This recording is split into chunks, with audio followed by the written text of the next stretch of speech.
Hey guys, welcome back to the video on the Inside Spurs channel. Happy Monday morning. I hope we're all okay. I hope we're all right. I hope the week's going to treat you well. Obviously, I've been away for a few days, so apologies. You haven't seen me, you haven't heard from me. It's probably not a bad thing, to be fair.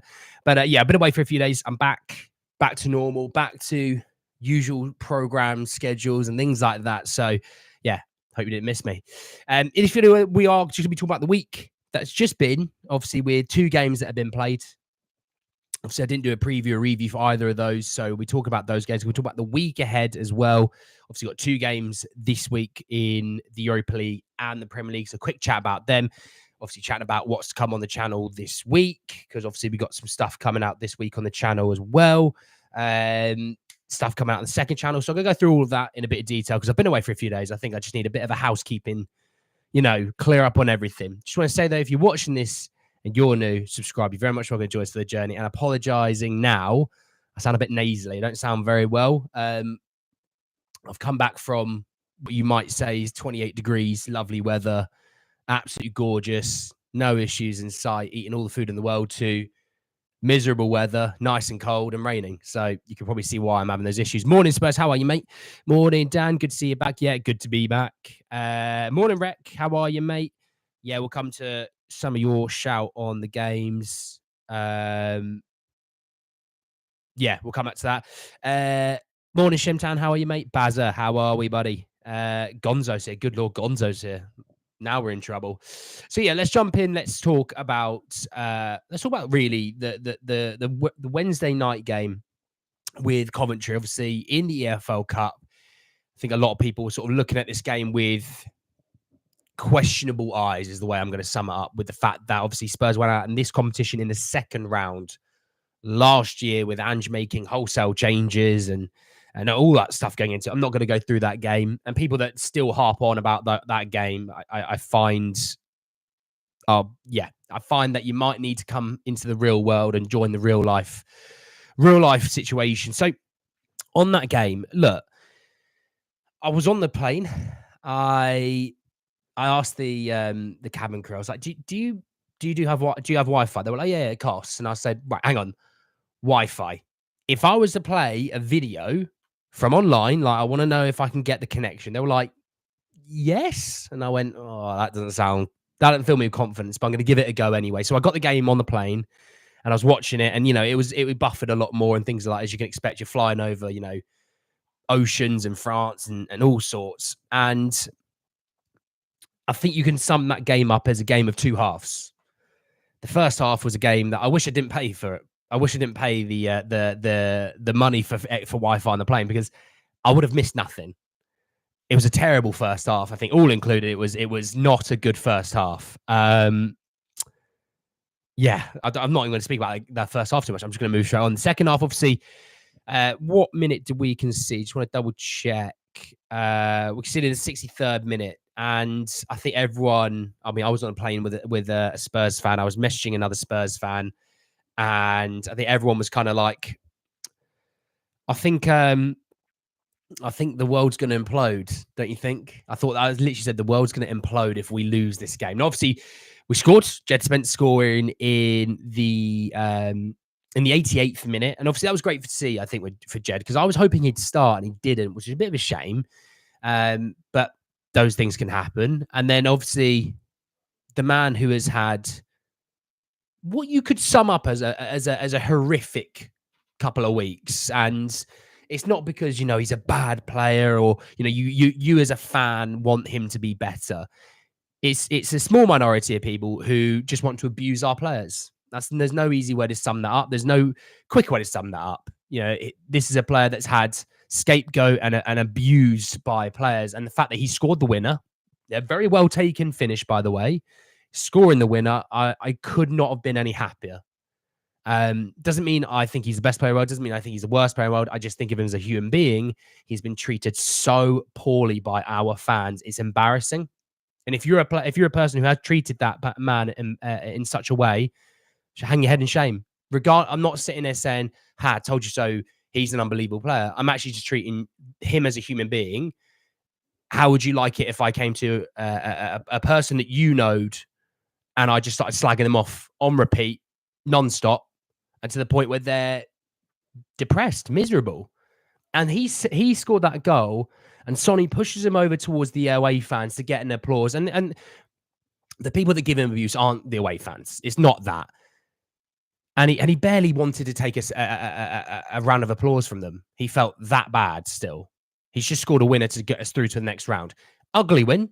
Didn't play well. But you know what? I said the amount of people that were just miserable, the fact that we didn't play well. We play well, we lose, you're miserable. We don't play well, we win, you're miserable. You can't win with some fans, so don't try and win with them. But I sort of said to a few of these people, playing well in a cup competition means absolutely nothing, genuinely. It's about winning, right? So even if you win, you have 5% possession, you're down to 8 men, and you win 1-0, guess what? The team that had 95% possession, had 11 men, had all the chances in the world, all the stuff like that, they're out. You're through. That's all that matters is you're through. And we are.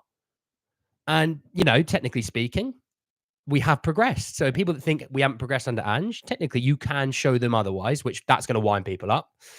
Morning, Sonia. Holiday treated me well. A little bit under the weather, but it did treat me well. Bazza, happy birthday for yesterday. Turning 19, Bazza. God, you're making me feel old. Happy birthday yesterday, mate. Try and get yourself up to full speed and get yourself and enjoy yourself a drink or two. Morning, Les. How are you, mate? Morning, Oscar. An ugly win is better than a pretty loss. Agreed, Gonzo. Why is Arsenal the only team exploiting the corner kick rule? Teams should start blocking goalkeepers. It's about how you do it. It's about being smart. That's how you do it. Nobody I'd rather score the win than Brennan. Agreed. Great comeback. 2 goals in 4 minutes. Absolutely. I always thought that this season was the one where he shows his class. Hopefully he will still do it and not listen to these so-called fans. Yeah. Honestly, for him as a person, and regardless of football ability, regardless of anything football, literally nothing to do with football. So if you come in here and you're angry about Ren Johnson, you're talking about him as a person now. He deserves so much better. And I'm so happy he got that winner against Coventry. Nobody I wanted to score more than him. And actually, the 2 people I wanted to score most would have been Jed Spence and Brendan Johnson. So I was happy. I was like, we're on the plane. We win. We touch down. I was like, get me a drink. I'm just happy we won. I'm allowed to. And also, don't tell anyone, by the way, don't listen to anyone that says you shouldn't be happy beating any team in the world.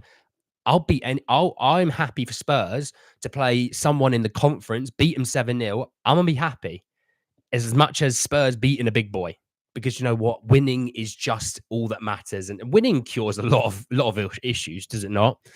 Hi, I'm Alex from Nigeria. I guess I'm the only Tottenham fan from Nigeria. There must be more than one, Alex. Cool that you're from Nigeria, mate. Vital week of 2 wins. Now let's hope we get back to get a solid win over Carrier Bag and get a result at Old Trafford. Ours and United starts have been very similar. Marshall, mate, how are you? Sell Richie for 60 million to Saudi. Buy Gyökeres for 80 million. Net spend of 20 million. Gyökeres surely can't wait to play with his friends Kulu and Berval. He even dated Kulu's sister a few years ago. Didn't know that. What a stud muffin. Happy Monday, Andy. Nice win for Spurs Saturday. Great to see Arsenal bottle the winning at City in the final few seconds of injury time. Just poetic. Yeah, I can't believe City didn't win that. You're just waiting for him, are you? Fair enough. The Gabriel goal against City makes me feel just a little bit less sad because he's a real aerial threat. He is a real aerial threat. He is a real aerial threat. Absolutely. Interesting to see if people cause up a stink and stir about City's ability to defend corners. Which, by the way, one thing I would say is Spurs defending corners this year have been remarkably better. Now, we're not completely there yet. We haven't fixed all our issues, but compared to last year, anyone that says that we're not better just hates Spurs. Simple as that. Welcome back, Andy. Good holiday. Yes, Jazz, thank you very much. It was a lovely holiday. Touchdown yesterday. I think it was just after 3 p.m. It's raining here. The dog walk this morning wasn't as fun as I'd hoped it would be. And I'm not 100% right. I think I've got a bit of a cold. Yeah, 28 degrees, tapas in the sun, lots of beers. Whether that weather is raining, walking a dog at 6:30 in the morning. Yeah. Vuskovic looks like the real deal. Can't wait for him to come to us. Now, did he in theory assist Alderweireld at the weekend? In theory, someone fact check me on that. I saw it on Twitter. I didn't really take much notice of it.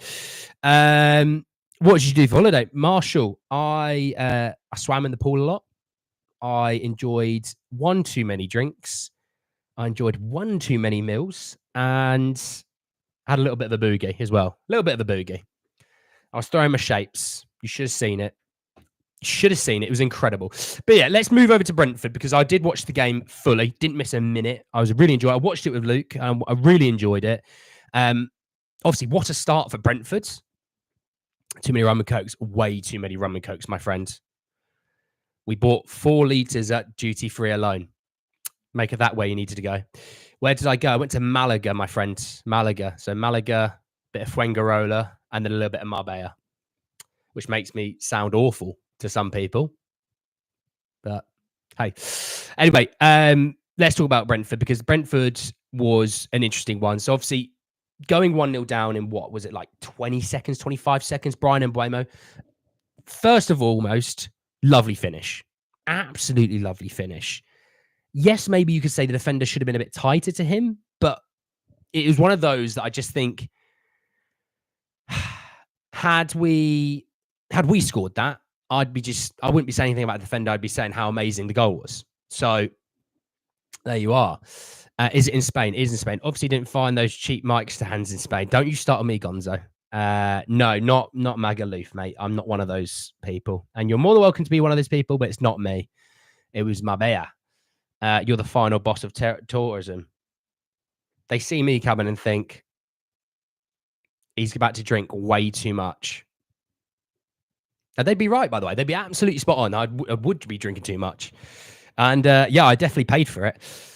You know what? I really love our progress. Aerial threat easier when dropping. The goalkeeper did that twice or push players back. They'd be collecting cards and suspension after a while. Yeah, you've got to find the way around the dark arts. But yeah, so obviously 1-0 down. Then I think 7 minutes later, Solanke gets his first goal of the season. Obviously, just a sort of tap in from a keeper save. Doesn't matter how it goes in, as long as it goes in, which it did. 20 minutes after that, Brennan Johnson, lovely. Do you know what? I really liked this goal. And I think a lot of fans sat there and went, that's all we've asked you to do. Get the ball out your feet, go for it. He's a decent enough finisher. You know, you saw him at Forest before the season before he joined us. Good finisher. I think it might be a confidence issue once he did join us, but the finish itself was an unbelievable finish. Very, very good. And it was really good that he had that confidence just to run at the player. And the amount of times we've seen it this season where he runs at a player, he actually beats the player, but his touch is so poor that the player sort of makes the ground back up and he has to sort of recycle the ball. Felt like in this game, he was beating the player and staying with that, you know, which was great. And then obviously, you know, it was a bit of a lull for a while. Probably should have had 5, 6, 7 goals. Obviously, typical Spurs game. Got sort of late towards the end of the game, and you're thinking, don't let Brentford back in. Don't do this. And we all could picture Brentford scoring an equaliser. And then obviously the counter-attack happens, which, by the way, Romero's ball into Sonny, unreal. And then Sonny, nutmegging defender, Maddison through on goal, little dink over the keeper, making it 3-1, and just allowing all of us to go, we won. We won. You know what I mean? There was a few things that I wanted to take out of that game, and I want to bring some stats in just a second. But all in all,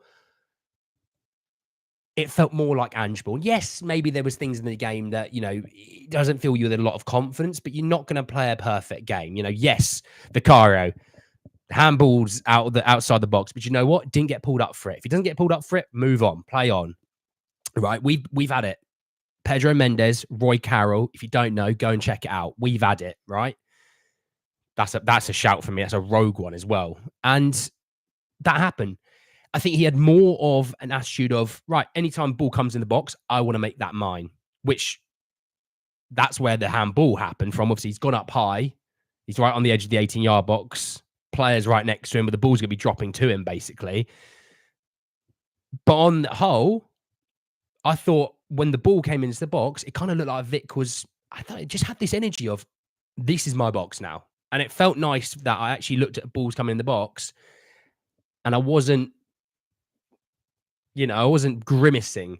Actually, he was pretty decent under the high ball, all things considered. Yes, maybe there's some things to work on, and maybe there's a confidence thing with Vic. Maybe it's not an ability thing. Maybe it's just a confidence thing. But that I think would have helped. Don't tell me you're one of those oi geezy. No, I'm not, mate. No, mate, not at all.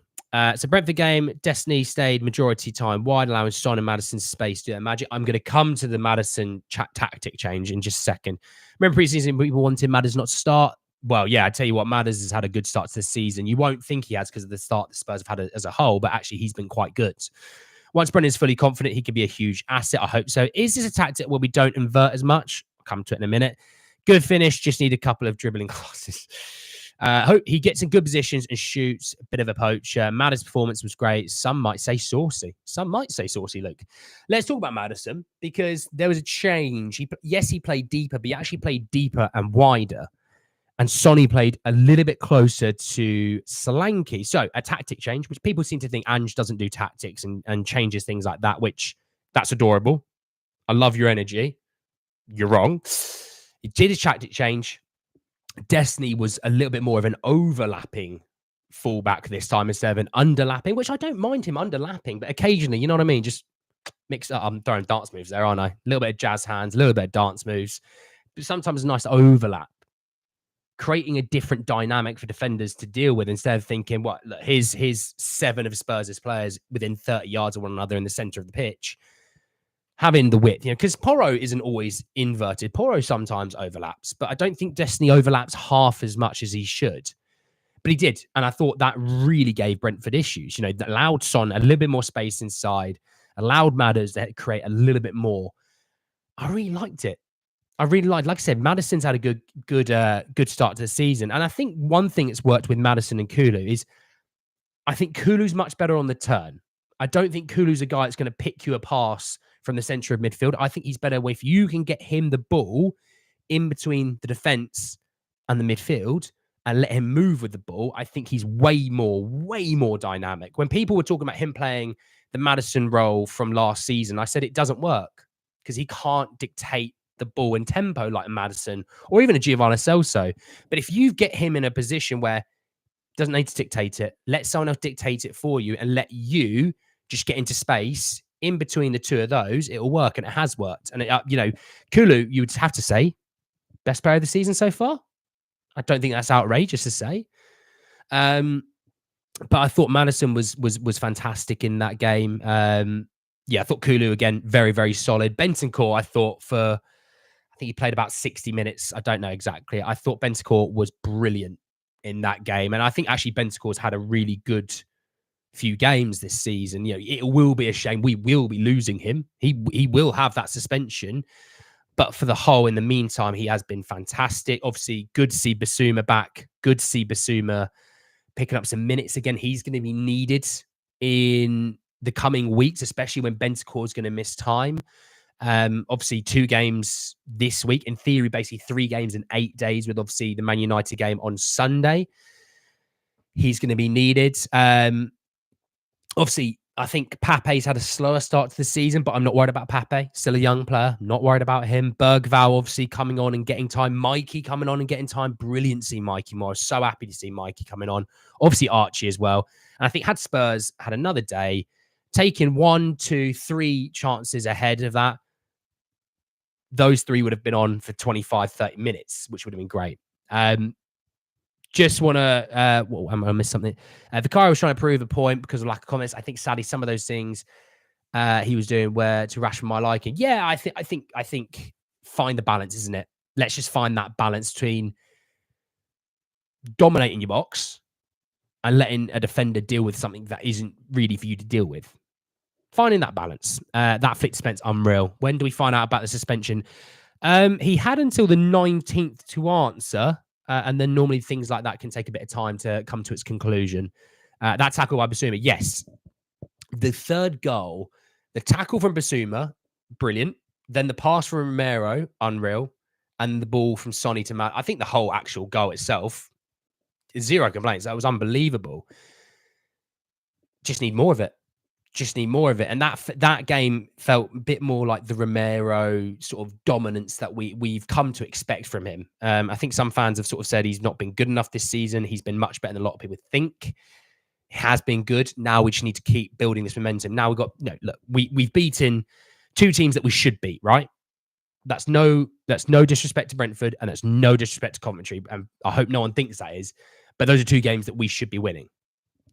It's how you take those two and you go Karabag, another one, get a third. Then you've got Man United at the weekend, which Man United at the weekend is never an easy game. We've never been very good against Man United. But how, if you go in there with confidence, that could be a whole different thing, right? Feel the old source of 2000 football coming back these days with Ronaldinho's dribbling styles emerging from Barcola, Leao, Cavaradonna, and number 10s in form of Musiala and Wirtz. I think some players are not always system players, if you know what I mean. It's nice. Morning, Terry. How are you, mate? Bentancur is a ball, accessible from any person. Bentancur, ready to rock and roll, is a player and a half. I've always said I think he's our best midfielder. I'm not going to sit there and change that after 5-6 games. I still think he is. It's just such a shame we're going to lose him for a bit of time now. You know what I mean? It's like he gets momentum, he loses it. He gets momentum back, loses it, and he just can't seem to just get momentum and just maintain that. You know, a return to form from Maddison. Yeah, I think Maddison has been good this season. I do, I absolutely do. Apparently, Alistair Gold said Rodrigo can still play in Europe. I'll have to check it out.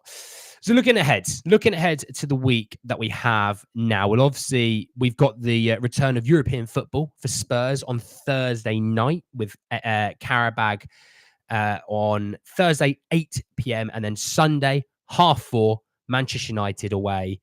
God, we're actually above Man United in the league. That's hilarious. We've been dreadful ahead of them in the league.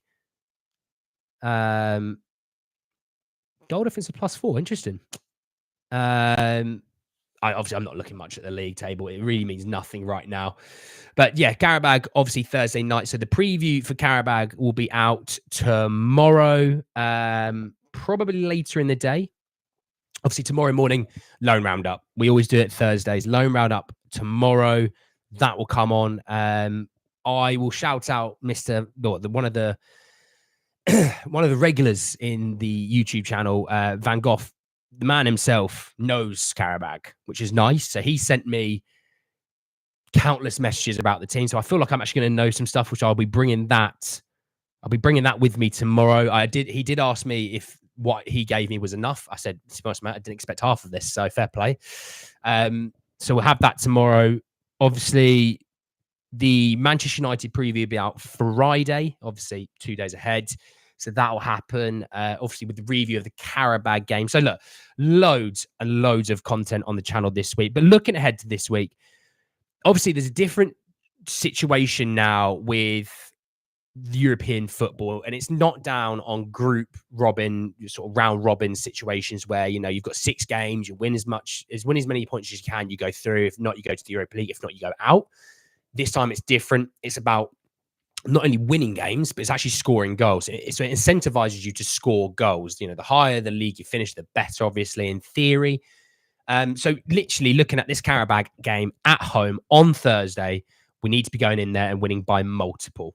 You know, not winning 1-0, not winning by 2-0. I'm hoping to win by 3, if not more. Obviously, winning every single game fixes everything. You know, we can win every game 1-0, fine. But, you know, you're bound to drop points somewhere along the line. So winning this game by 3, maybe even if not more, I think would fix a lot of issues. What I would say is, I think you look at it a bit like a Coventry, where I said, have some first teamers, have some more sort of rotational pieces from the bench, because we want to get people for Sunday to stay fit. So, you know, saying to Romero, you're not playing against Karabag, Dragicin's playing. So you have Romero now, from playing Saturday all the way to Sunday, he gets a whole week's worth of rest.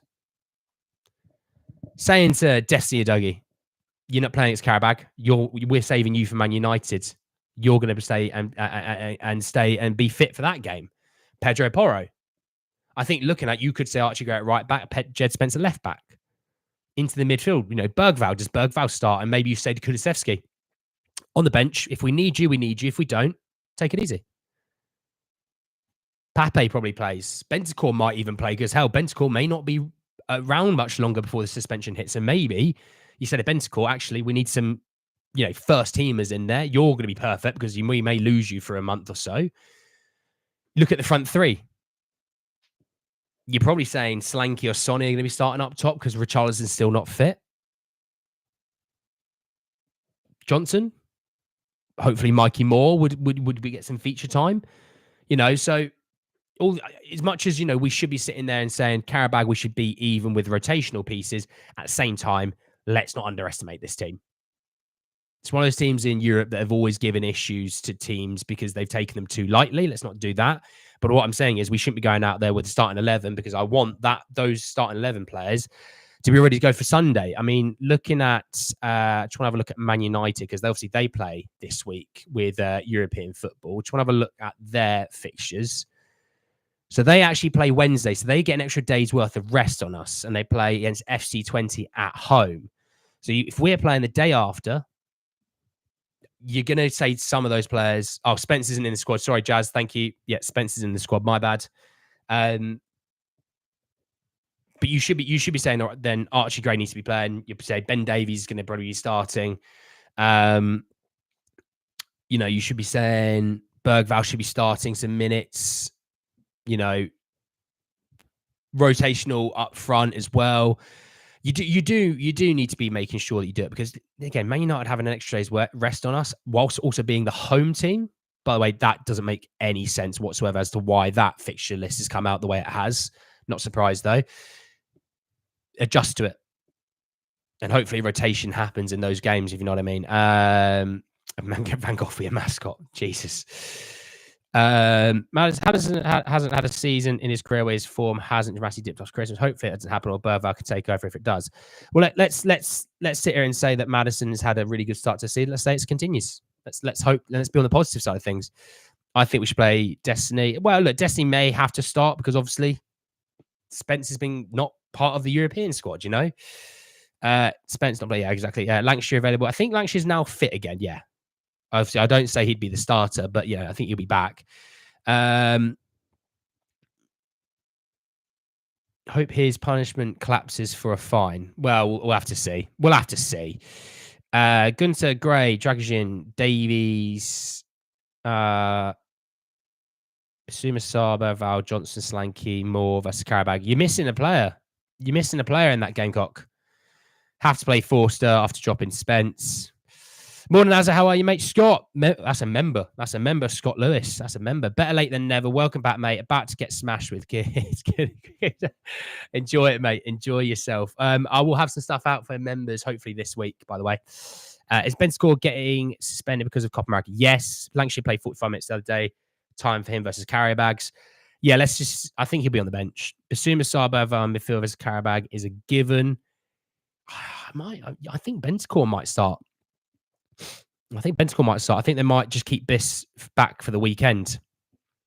But I think Sarr will start. I think Gray will play as right back, and I think Sarr will start with probably Bergvall in the midfield. Yeah, I know a lot of people want to see Gray in centre midfield.